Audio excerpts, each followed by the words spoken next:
নির্বাচনী ব্যবস্থাকে সুন্দর করতে হবে। যেন তেন প্রকারে নির্বাচন করে ক্ষমতার পরিবর্তন এই দেশের মানুষ আর দেখতে চায় না। দীর্ঘদিন মানুষ ভোট দিতে পারেনি, এই ভোট দেওয়ার পরিবেশ নিশ্চিত করতে হবে। ভোট দেওয়ার ফ্রি ফেয়ার ক্রেডিবল ইলেকশনের জন্য যতটুকু সংস্কার প্রয়োজন এটা করতে হবে। এটা কোনো দলের জন্য নয়, এই দেশের মানুষের জন্য, মানুষের ভোটাধিকার প্রতিষ্ঠার জন্য। হাজার হাজার মানুষ জীবন দিয়েছেন, লক্ষ লক্ষ মানুষ রক্ত দিয়েছেন যে বৈষম্য দূর করার জন্য। সেই বৈষম্যহীন সমাজ ব্যবস্থা যদি কায়েম করতে হয় তাহলে আল্লাহকে ভয় করতে হবে, দুর্নীতিমুক্ত নেতৃত্ব তৈরি করতে হবে, আর কোরআনের শাসন সমাজে কায়েম করতে হবে। এর কোনো বিকল্প নাই। আসসালামু আলাইকুম ওয়া রাহমাতুল্লাহি ওয়া বারাকাতুহু। সম্মানিত যুবক ভাইরা, আল্লাহ তাআলা আমাদের জন্য রমজানের রোজা ফরজ করেছেন। উদ্দেশ্য হলো লাআল্লাকুম তাত্তাকুন, যেন তোমরা তাকওয়া অর্জন করতে পারো।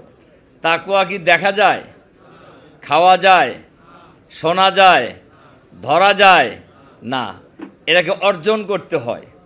তাকওয়ার অর্থ হলো আল্লাহ এবং তার রসুল যা বলেছেন এইগুলি করা, আর আল্লাহ এবং রসুল সাল্লাল্লাহু আলাইহি সাল্লাম যা নিষেধ করেছেন এই সকল কাজ থেকে বিরত থাকার নাম হলো তাকওয়া। এখন রমজান প্রতি বছরই আসে, আমরা তাকওয়া অর্জন কতটুকু করতে পেরেছি এটা নিজেদের বিবেককেই জিজ্ঞাসা করতে হবে। এক কথায় আল্লাহকে ভয় করে চলা। আল্লাহর ভয় ছাড়া কোনো ব্যক্তি তাকওয়া অর্জন করতে পারবে না। এই যে আমাদের কায়সার হামিদ ভাই নামকরা খেলোয়াড় ছিলেন, উনি দুর্নীতির কথা বলছেন, আরও বেশ কিছু কথা অন্য বক্তারাও বলছেন। এই দুর্নীতি বলেন আর ধর্ষণ বলেন, এই সব কিছু বন্ধ হবে যদি আল্লাহর ভয় মানুষের মধ্যে তৈরি করা যায়। এ কারণেই আল্লাহ তাআলা কোরআন শরীফে বলছেন, এই ইয়াকুম আনিত্তাকুল্লাহ, আমি তোমাদেরকে নির্দেশ দিচ্ছি তোমরা তাকওয়া অর্জন করো, অর্থাৎ আল্লাহকে ভয় করে চলো। লাভ কি হবে?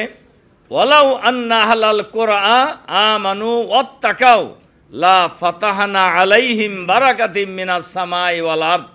কোন জনপদের মানুষরা যদি ইমানদার হয়ে যায় আর তাকওয়া অর্জন করে, অর্থাৎ আল্লাহকে ভয় করে চলে, তাহলে আমি আসমান এবং জমিনের সকল বরকতের ভান্ডার খুলে দেব।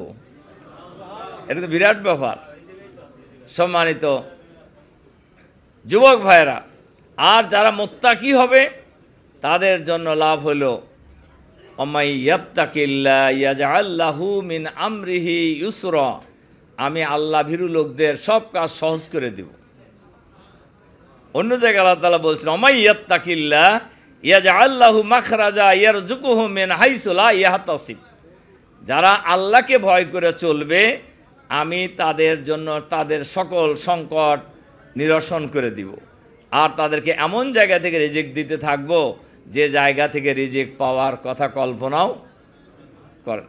দেখেন, আমি এই রোজার মাসে অনেক জায়গায় এই কথাটা আমি বলছি যে দেখেন আমাদের চোখের সামনেই মানুষ অর্থ ইনকামের জন্য দৌড়াইতে দৌড়াইতে স্যান্ডেলের তলা খুলে ফেলতেছে, কিন্তু তার অভাব কোনো সময় শেষ হয় না। আবার অনেক লোক আছে নামাজ কালাম পড়ে, আল্লাহকে ভয় করে চলে, সহজ সরল জীবন যাপন করে, তার কোনো অভাব নাই। আছে না এরকমের মানুষ? সম্মানিত যুবক ভাইরা আমার, আমাদের প্রিয় জন্মভূমি এই বাংলাদেশ। আরেকটা কথা বলে আমার মূল কথা বলবো, সময় যেহেতু আমাদের খুবই কম। এটা তো হলো দুনিয়ার লাভ, আল্লাহকে ভয় করে চললে। আখেরাতের লাভ কি হবে? আল্লাহ তাআলা বলছেন ওমাই ইয়াত্তাকিল্লাহ ইউকাফির আনহু সাইয়্যাতিহি, যারা তাকওয়া অর্জন করবে, আল্লাহকে ভয় করে চলবে, আল্লাহ তাদের সব গুনাহ মাফ করে দিবেন। ও উজলিফাতিল জান্নাতু লিল মুত্তাকিনা বিগাইরি বাঈদ, আল্লাহ তাআলা বলছেন যে যারা আল্লাহকে ভয় করে চলবে, মুত্তাকি হবে, আল্লাহ তাআলা তাদের জন্য জান্নাত কাছে এনে দিবেন, মানে জান্নাত তাদের নিকটবর্তী হয়ে যাবে। তাহলে বোঝা গেল আল্লাহকে ভয় করে চললে দুনিয়ায়ও লাভ, আখেরাতেও লাভ। আর আমরা এই বাংলাদেশকে যদি, বাংলাদেশ একটা সুন্দর দেশ, সম্পদের কোনো অভাব নাই, অভাব হলো সৎ, দক্ষ, চরিত্রবান, দুর্নীতিমুক্ত নেতৃত্বের অভাব। আমাদের দেশ স্বাধীনতা লাভের পরে এ পর্যন্ত যারাই ক্ষমতায় এসেছেন, এই জাতির সত্যিকার অর্থে জাতির অধিকার ফিরিয়ে দিতে তারা পারেনি।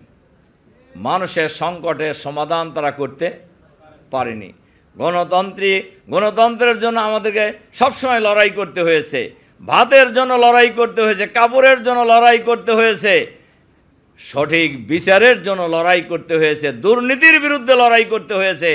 এই সব কিছুর সমাধান হলো সৎ, দক্ষ, দুর্নীতিবাজ নেতৃত্ব আর কোরআনের শাসন।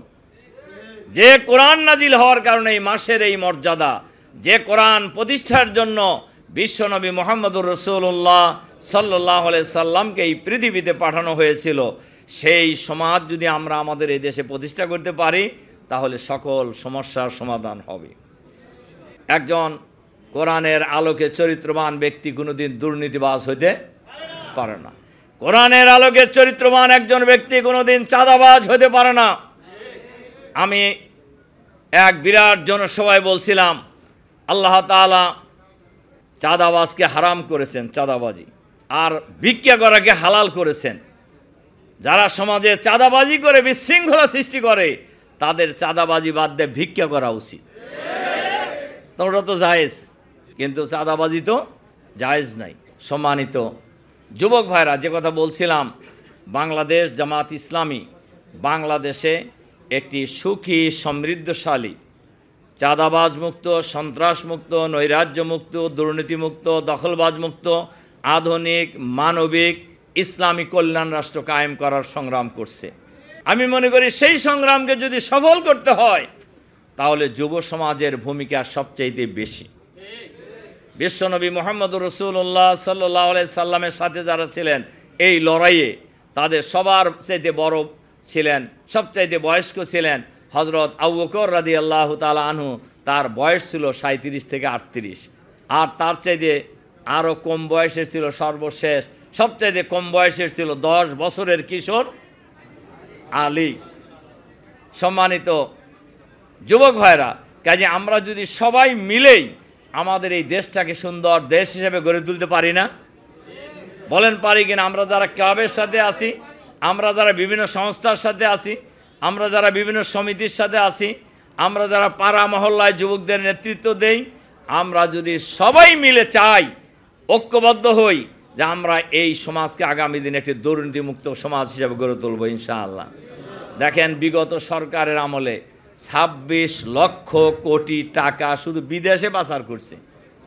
তাহলে এই দেশে আরও আছে না তাদের টাকা?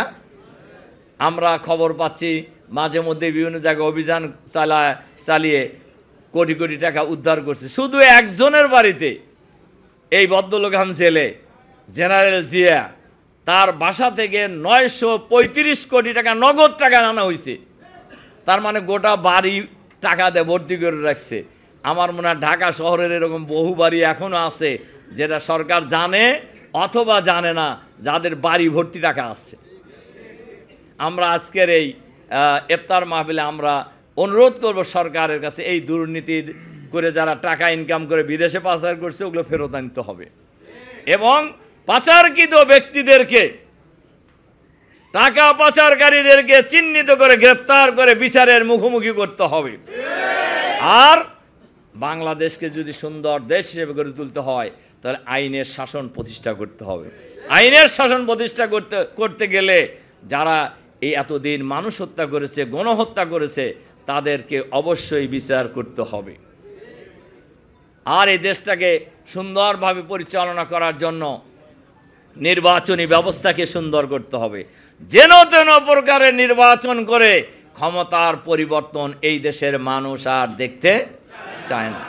দীর্ঘদিন মানুষ ভোট দিতে পারেনি, এই ভোট দেওয়ার পরিবেশ নিশ্চিত করতে হবে।